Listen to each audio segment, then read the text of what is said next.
آج ہم ایک ایسی ڈش کی گہرائی میں اتر رہے ہیں جو سیدھی آتی ہے ایک دور دراز پہاڑی گاؤں کی روایات سے۔ ذرا سوچیں، کافی کے ذائقے والے بہت رسیلے سٹیکس، لیکن یہ کسی عام اوون یا گرل پر نہیں پکتے، بلکہ لکڑی کے ایک موٹے کھوکھلے لٹھے کے اندر۔ یہ طریقہ جو ہے، یہ زمین، آگ، صبر اور آپ کہیں نسلوں پرانی کاریگری کا ایک غیر معمولی امتزاج ہے۔ جی بالکل۔ اس میں سب سے حیران کن چیز تو یہ لٹھا ہی ہے جو خود ایک قدرتی اوون بن جاتا ہے نا؟ اور پھر گوشت کے میرینیڈ میں کافی کا استعمال، یہ تو سننے میں ہی اتنا انوکھا لگتا ہے۔ چلیں اس منفرد پکوان کی تیاری کے سفر پر چلتے ہیں، دیکھتے ہیں یہ کیسے بنتا ہے۔ یقیناً، اور یہ سمجھنا ضروری ہے کہ یہ صرف اجزاء اور تکنیک کا معاملہ نہیں ہے، یہ ایک پورا فلسفہ ہے۔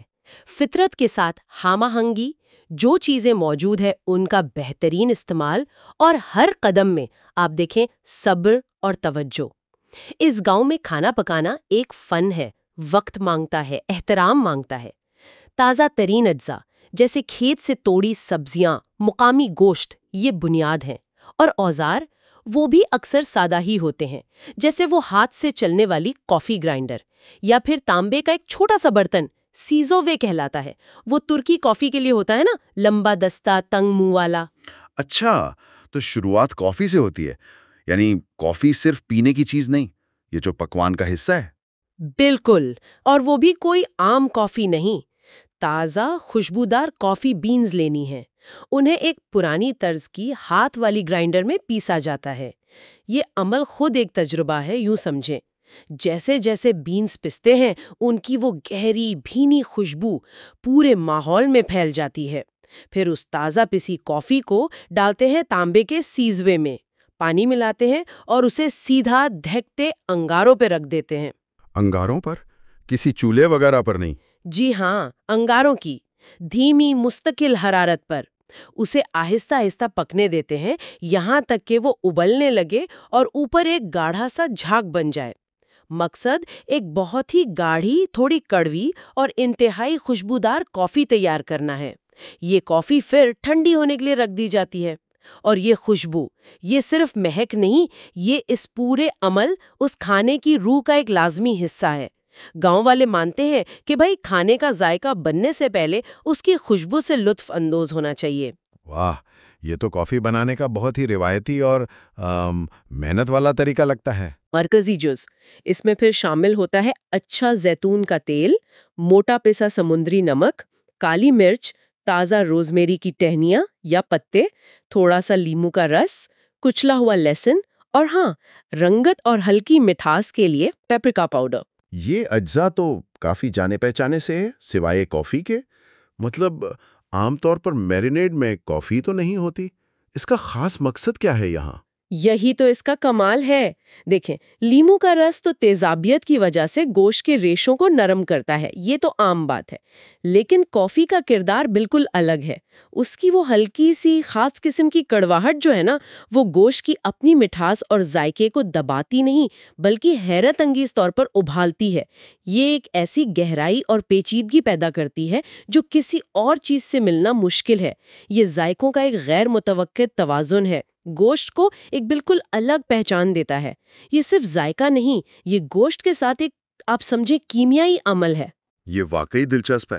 اچھا، اور پھر اس میرینیڈ کو گوشت میں جذب کیسے کراتے ہیں، خاص طور پر اگر سٹیک کے ٹکڑے موٹے ہوں؟ اس کے لیے وہ ایک سادہ مگر بڑی کارآمد تکنیک استعمال کرتے ہیں، ایک میٹ سرنج، یعنی گوشت میں مسالہ بھرنے والی پچکاری۔ ہاں، اس سے میرینیڈ کو صرف اوپر نہیں لگاتے، بلکہ گوشت کے موٹے حصوں میں، ہڈی کے قریب، ریشوں کے اندر تک انجیکٹ کرتے ہیں۔ اس سے یہ پکا ہو جاتا ہے کہ بھئی ذائقہ ہر لقمے میں ہو، صرف باہر کی سطح پر نہ رہ جائے۔ یعنی ذائقہ بالکل اندر تک پہنچ جاتا ہے۔ زبردست۔ اور میرینیڈ کتنی دیر کرنا ہوتا ہے؟ کم سے کم 2 گھنٹے، لیکن گاؤں والے کہتے ہیں کہ بہترین نتائج کے لیے اسے رات بھر میرینیٹ کرنا چاہیے۔ یہ وقت دینا ضروری ہے تاکہ کافی، جڑی بوٹیاں، لہسن، باقی سب چیزیں اپنا جادو دکھا سکیں اور گوشت میں اچھی طرح رچ بس جائیں۔ یہ انتظار، یہ صبر، اس پکوان کے ذائقے کا ایک خفیہ جزو ہے جلد بازی کا یہاں کوئی کام نہیں۔ صحیح کہا، صبر کا پھل میٹھا یا اس کیس میں زیادہ ذائقے دار ہوتا ہے۔ اچھا، اب آتے ہیں اس لٹھے کی طرف۔ یہ کیسے تیار ہوتا ہے؟ کوئی بھی لکڑی چل جاتی ہے؟ نہیں، لکڑی کا انتخاب بہت اہم ہے۔ عام طور پر ایک موٹی ہری لکڑی لیتے ہیں۔ ہری مطلب تازہ کٹی ہوئی، اور سخت لکڑی ہو جیسے بلوت، اوک یا بیچ۔ ہری اس لیے تاکہ وہ آگ میں جلدی نہ جلے اور اپنی نمی برقرار رکھے۔ لٹھے کی لمبائی کوئی 50 سے 60 سینٹی میٹر یعنی تقریباً 2 فٹ، اور قطر کافی موٹا ہوتا ہے تاکہ اندر جگہ بنے۔ اور اسے کھوکھلا کیسے کرتے ہیں؟ یہ تو کافی مشکل کام لگتا ہوگا۔ یہ واقعی محنت طلب کام ہے۔ روایتی طور پر تو شاید ہاتھ کے اوزاروں سے ہی کرتے ہوں گے، لیکن آج کل جیسا کچھ ذرائع بتاتے ہیں، گاؤں والے اس کام کے لیے الیکٹرک آری یعنی چین سو بھی استعمال کر لیتے ہیں۔ یہ روایت اور جدت کا ایک دلچسپ ممتاز ہے۔ مقصد وہی پرانا ہے، طریقہ تھوڑا آسان ہو گیا۔ آری سے احتیاط سے لٹھے کا اندرونی حصہ نکالا جاتا ہے، ایک لمبا کھوکھلا سلنڈر سا بن جاتا ہے۔ پھر اندر کی سطح کو کسی کھردرے اوزار یا پتھر سے رگڑ کر تھوڑا ہموار کرتے ہیں تاکہ لکڑی کے چھوٹے ریشے یا پھانسے نہ رہیں۔ تو یہ لٹھا بنیادی طور پر ایک قدرتی لکڑی کا بنا ہوا روسٹنگ پین بن جاتا ہے؟ بالکل، ایک ایسا برتن جو نہ صرف گوشت کو پکاتا ہے بلکہ خود بھی پکنے کے عمل میں حصہ لیتا ہے۔ اب اس کھوکھلے لٹھے کے اندر سٹیکس رکھنے کا طریقہ بھی خاص ہے۔ وہ لکڑی کی ہی پتلی پتلی پھانکیں یا ویجز یا چھوٹی ٹہنیاں کاٹ کر لٹھے کے اندر ایسے پھنساتے ہیں کہ وہ قدرتی شیلف یا ریک بن جائیں۔ یہ شیلف لٹھے کے پیندے سے تھوڑی اونچائی پر ہوتے ہیں۔ اچھا، تاکہ گوشت براہ راست لٹھے کی نچلی سطح سے نہ ٹکرائے۔ درست۔ پھر ان لکڑی کے شیلفز پر میرینیٹ کیے ہوئے سٹیکس کو احتیاط سے ترتیب سے رکھا جاتا ہے۔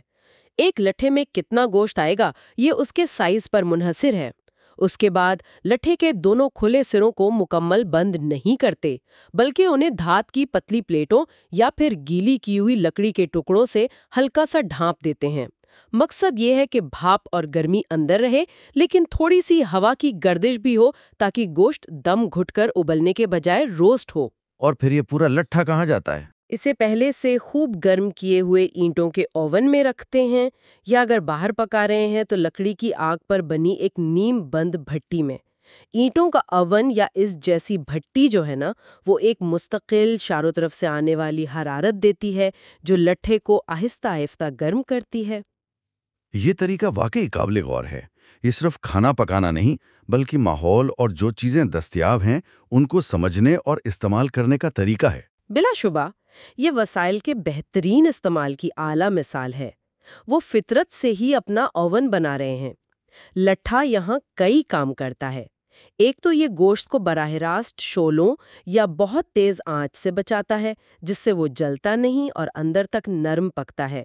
دوسرا، جیسے جیسے لٹھا گرم ہوتا ہے اس کی اپنی نمی اور لکڑی کی خوشبو آہستہ آہستہ گوشت میں جذب ہوتی ہے۔ اس سے ایک ہلکا سا منفرد دھونی کا ذائقہ آتا ہے، اسموکی فلیور جسے کہتے ہیں۔ یہ کسی اور طریقے سے ملنا ناممکن ہے۔ یہ سلو کوکنگ کی ایک قدیم قدرتی شکل ہے۔ لکڑی کا ذائقہ بھی کھانے کا حصہ بن جاتا ہے۔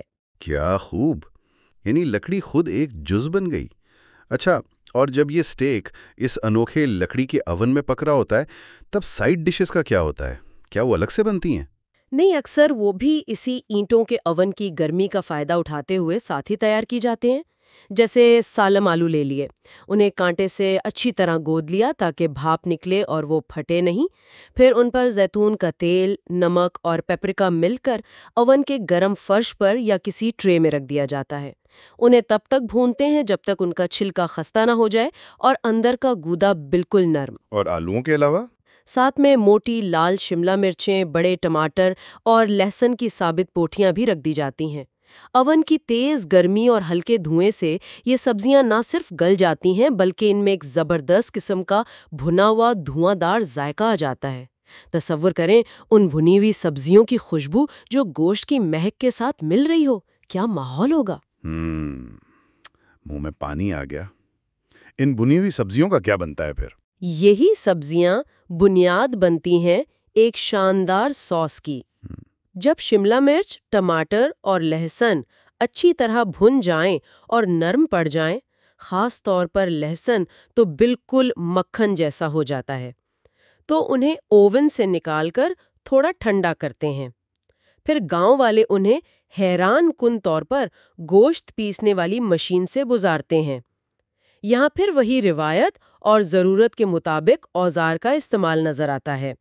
ہو سکتا ہے یہ ہاتھ سے چلنے والی پرانی مشین ہو یا جدید، مقصد ایک گاڑھا تھوڑا دردرا سا پیسٹ بنانا ہے۔ گوشت پیسنے والی مشین سبزیوں کے لیے، یہ تو نیا سنا میں نے۔ ہاں، یہ ان کا طریقہ ہے۔ اس پیسٹ میں پھر کٹا ہوا تازہ پارسلے ڈالتے ہیں، ذائقے اور تیزی کے لیے تھوڑی سی باریک کٹی ہری مرچ، سمندری نمک، مزید پیپریکا اور اچھی خاصی مقدار میں زیتون کا تیل شامل کیا جاتا ہے۔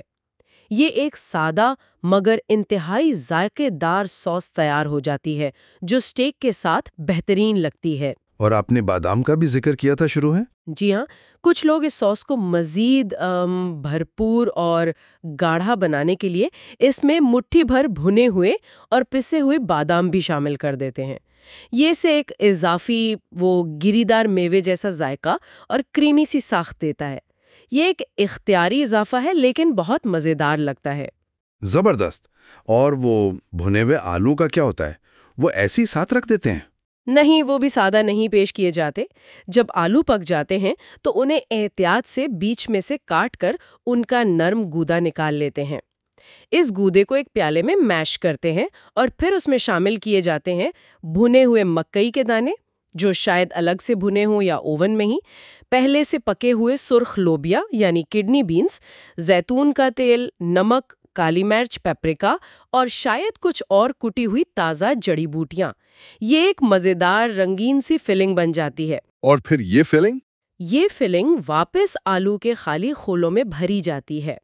پیش کرنے سے بالکل پہلے ان بھرے ہوئے آلوؤں کے اوپر وہ کوئی کریمی ڈریسنگ جیسے دہی یا مایونیز پر مبنی سوس ڈالتے ہیں اور شاید تھوڑا پیپریکا چھڑک دیتے ہیں۔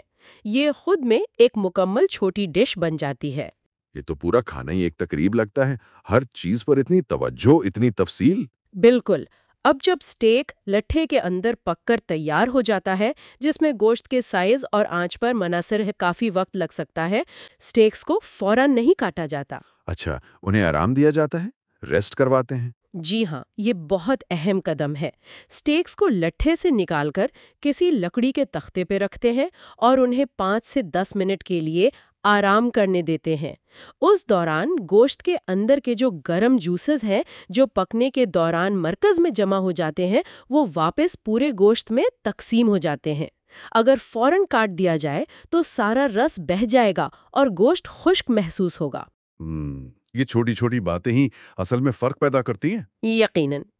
آرام دینے کے بعد اسٹیک کو تیز چھری سے ہڈی سے الگ کیا جاتا ہے اگر ہڈی والا ٹکڑا ہے، اور پھر اسے موٹے ٹکڑوں میں کاٹا جاتا ہے۔ اب پلیٹ سجانے کی باری آتی ہے۔ اسٹیک کے ٹکڑے رکھے جاتے ہیں، ساتھ میں وہ بھرا ہوا آلو، سائڈ پر تھوڑی سی بھنی ہوئی مکئی اور وہ شاندار بھنی ہوئی سبزیوں والی سوس۔ آخر میں خوبصورتی اور خوشبو کے لیے اوپر سے تھوڑی تازہ روزمیری رکھی جاتی ہے اور چند قطرے اچھے والے زیتون کے تل کے ڈالے جاتے ہیں۔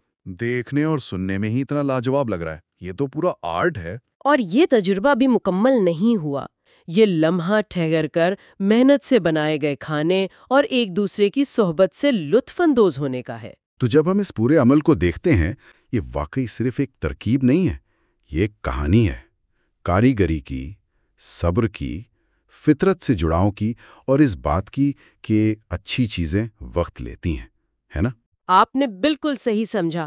یہ اس بات کی یاد دہانی ہے کہ کھانا صرف پیٹ بھرنے کا نام نہیں، بلکہ یہ ایک تجربہ ہے جو ہماری تمام حصوں کو شامل کرتا ہے۔ جیسا کہ وہ گاؤں والے خود کہتے ہیں، اور یہ بات بہت خوبصورت ہے، ایک اچھے کھانے کے لیے 3 چیزیں لازمی ہیں: اچھی لکڑی، کافی وقت اور ڈھیر ساری محبت۔ اور اسی ترتیب میں لکڑی سے مراد شاید آگ اور وہ لٹھا ہے، وقت سے مراد صبر ہے، اور محبت سے مراد وہ توجہ اور چاہت جس سے کھانا بنایا اور پیش کیا جاتا ہے۔ لکڑی، وقت اور محبت، کیا خوب کہا ہے۔ اور اس ڈش کا ذائقہ بھی اسی فلسفے کا عکاس ہے۔ وہ کافی کی ہلکی سی خوشگوار کڑواہٹ جو گوشت کی چربی اور مٹھاس کے ساتھ مل کر ایک توازن پیدا کرتی ہے۔ لیمو کی تازگی بخش کھٹاس جو ذائقے کو اٹھاتی ہے، اور سب سے بڑھ کر اس لکڑی کے لٹے سے آنے والا ہلکا میٹھا دھواں جو گوشت کے ہر ریشے میں بس جاتا ہے۔ یہ سب مل کر ایک ایسا ذائقہ بناتے ہیں جو پیچیدہ بھی ہے اور اطمینان بخش بھی، جو منہ میں دیر تک رہتا ہے۔ یہاں آگ اور لکڑی صرف پکانے کا ذریعہ نہیں، وہ خود اہم اجزاء بن جاتے ہیں۔ یہ سب سننے کے بعد انسان واقعی سوچنے پر مجبور ہو جاتا ہے۔ بالکل، اور یہی شاید اس گفتگو کا مقصد ہے۔ ہم سب کے پاس شاید وہ دور دراز گاؤں، اینٹوں کا اوون یا کھوکھلے لٹھے نہ ہوں۔ ہماری زندگیاں تیز رفتار ہیں، ہمارے کچن جدید ہیں، لیکن کیا ہم اس گاؤں کی روح سے کچھ سیکھ سکتے ہیں؟ کیا ہم اپنے روزمرہ کے کھانا پکانے میں تھوڑا زیادہ صبر شامل کر سکتے ہیں؟ کیا ہم تازہ موسمی اجزاء پر زیادہ توجہ دے سکتے ہیں؟ کیا ہم پکانے کے عمل کو ایک کام سمجھنے کے بجائے اس سے جڑنے کی کوشش کر سکتے ہیں، چاہے وہ ہفتے میں ایک بار ہی کیوں نہ ہو؟ یہ واقعی غور طلب بات ہے۔ شاید ہمیں ہر بار لٹھے میں اسٹیک بنانے کی ضرورت نہیں، لیکن اس کے پیچھے جو سوچ ہے، فطرت کا احترام، وقت کی قدر اور ہاتھوں سے کچھ بنانے کی خوشی، اسے کسی نہ کسی شکل میں اپنی زندگی میں شامل کیا جا سکتا ہے۔ یقیناً، اور شاید یہ سوال صرف کھانے تک محدود نہیں۔ ہماری زندگی کی کون سی دوسری رسومات یا معمولات ہیں جنہیں ہم زیادہ توجہ، زیادہ صبر اور حال میں موجودگی کے احساس کے ساتھ انجام دے سکتے ہیں؟ وہ کون سے لمحات ہیں جہاں ہم رفتار کم کر کے عمل سے جڑ کر زیادہ گہرا اطمینان حاصل کر سکتے ہیں؟ یہ وہ سوال ہے جو یہ دور دراز گاؤں اور اس کا انوکھا پکوان ہم سب کے لیے چھوڑ جاتا ہے۔